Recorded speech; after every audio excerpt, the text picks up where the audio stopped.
సిద్ధార్థ రాయ్ అనే సినిమా ఆహాలో స్ట్రీమ్ అవుతుంది. ఈ సినిమా ఎలా ఉందో ఈ వీడియోలో తెలుసుకుందాం. ఈ లోపల వీడియోని అయితే లైక్ చేసి ఛానల్‌ని సబ్స్క్రైబ్ చేసుకోకుండా చూస్తున్నట్టయితే సబ్స్క్రైబ్ కూడా చేసుకోండి.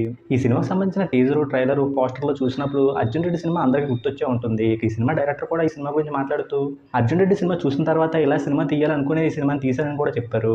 ఇంకా అలా అనుకునే తీశారు కాబట్టి ఈ సినిమాలో కొన్ని సీన్స్ చూస్తున్నప్పుడైతే 'అర్జున్ రెడ్డి' సినిమా గుర్తొస్తుంది. ఇంక ఈ సినిమాలో కొన్ని బోల్డ్ సీన్స్, డైలాగ్స్ ఉన్నాయి కాబట్టి ఈ సినిమాని ఫ్యామిలీతో చూడడం కొంచెం కష్టంగానే ఉంటుంది. ఇంక ఈ సినిమా స్టోరీ ఏంటంటే ఈ సినిమాలో హీరో ఎలాంటి ఎమోషన్స్ లేకుండా తనకు నచ్చింది నచ్చినట్టు చేసుకుంటూ వెళ్తూ ఉంటాడు. ఇంతకీ హీరో అలా ఎందుకయ్యాడు? ఆ తర్వాత ఏం చేశాడు అనేది సినిమా. ఇక సినిమాని స్టార్ట్ చేయడం బాగానే స్టార్ట్ చేశారు. ఇక తర్వాత హీరో క్యారెక్టరైజేషన్ గురించి చెప్తూ వచ్చే సీన్స్ కొంచెం ఓవర్‌గా సినిమాటిక్‌గా ఉన్నట్టు అనిపించినా బాగానే అనిపించాయి.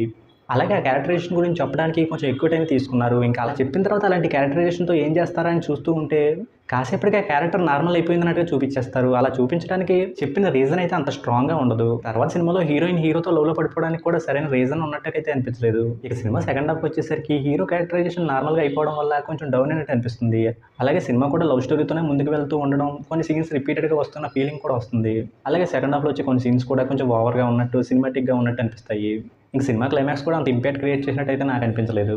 ఇక సినిమాలో మెయిన్ లీడ్‌గా చేసిన హీరోయిన్ పర్ఫార్మెన్స్ అయితే బాగా అనిపించింది. అలాగే సినిమాలో హీరో పర్ఫార్మెన్స్ కూడా బాగుంది. అలాగే సినిమాలో వచ్చే సాంగ్స్ అయితే పర్వాలేదు అనిపించాయి. కానీ బ్యాక్‌గ్రౌండ్ స్కోర్ అయితే బాగుంది. ఫైనల్‌గా మీకు 'అర్జున్ రెడ్డి' లాంటి క్యారెక్టర్ బాగా నచ్చి, అలానే ఉండి ఇంకో క్యారెక్టర్, ఆ క్యారెక్టర్‌తో వచ్చే కొన్ని సీన్స్ కోసం చూద్దాం అనుకుంటే ఈ సినిమాని చూడొచ్చు. ఇక ఈ సినిమాకి నేను ఇస్తున్న రేటింగ్ అయితే 2/5.